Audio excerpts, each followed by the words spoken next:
اتهمت زوجها الملك طلال بالجنون وأجبرته على التنحي، وقامت بتنصيب ابنها الحسين ملكا للأردن، الملكة زين الشرف.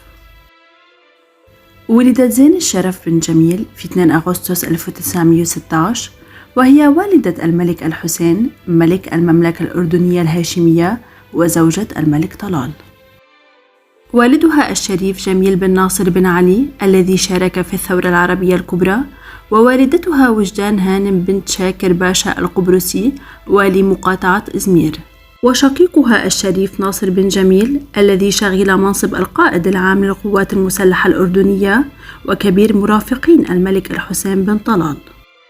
تزوجت الملكة زين الشرف من الملك طلال سنة 1934، وأنجبت له الملك الحسين، الأمير محمد، الأمير الحسن، والأميرة بسمة. كانت الملكة زين الشرف امرأة قوية استطاعت أن تتخلص من زوجها الملك طلال ونفيه وتنصيب ابنها الحسين ملكا على البلاد، حتى أنها استطاعت أن تفرض سيطرتها في شؤون الدولة، وكانت السبب في طلاق الملك الحسين من الأميرة دينا. خيانة الملكة زين الشرف للملك طلال واتهامه بالجنون. يشير الملك طلال في مذكراته إلى أن زواجه بالشريفة زين الشرف كان بتدبير أبيه وبموافقته، وكان الملك طلال يصف شقيق زين الشرف الشريف ناصر بقاطع الطرق، وكان مشككا في لقائها بالسفير البريطاني منذ إعلان خطوبتهما.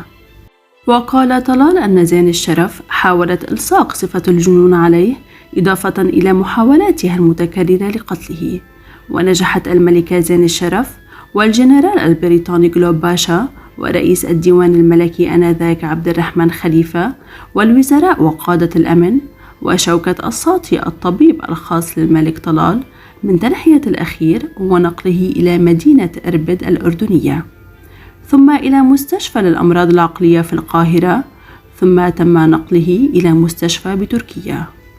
وتفصل المذكرات اجتماعات الملك حسين ووالدته زين الشرف في إسطنبول للتباحث حول إعلان حلف بغداد، وحول لقاءاتهما المتكررة بالمسؤولين الأتراك والأمريكيين. وحاولت السلطة التركية إقناع الملك طلال بالموافقة على حلف بغداد، إلا أنها باءت جميعها بالفشل، مما استدعى إعادته من القصر الذي سكنه فترة إلى مستشفى الأمراض العقلية.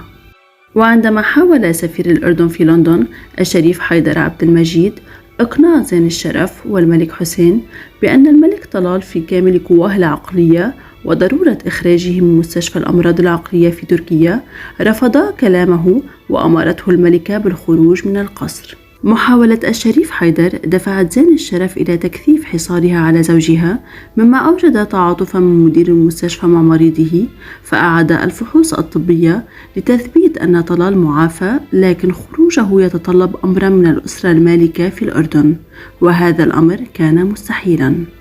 ويضيف الملك المتهم بالجنون أن زيارة ابنه وزوجته له في نهاية 1954 انتهت بدفع رشا لتغيير تقرير الطبيب وإبقاء الملك في المستشفى بناء على طلبهما. وظل الملك في إسطنبول إلى أن توفي في تموز 1972. أعمالها الخيرية. كانت زين الشرف تعتبر رائدة النهضة النسائية في المجتمع الأردني الحديث، ولها دور فعال في كافة المجالات الاجتماعية والإنسانية والخيرية، وقد أسهمت إسهاما ملحوظا في جميع المراحل العلمية والتعليمية للمرأة والفتاة الأردنية. وكانت الأم الراعية للمبرات والمؤسسات والجمعيات الخيرية، ولقبت بالملكة الأم تكريما لها من قبل الملك الحسين بن طلال. توفيت في المستشفى بسويسرا عام 1994، ونقل جثمانها إلى عمان في اليوم التالي ودفنت فيها.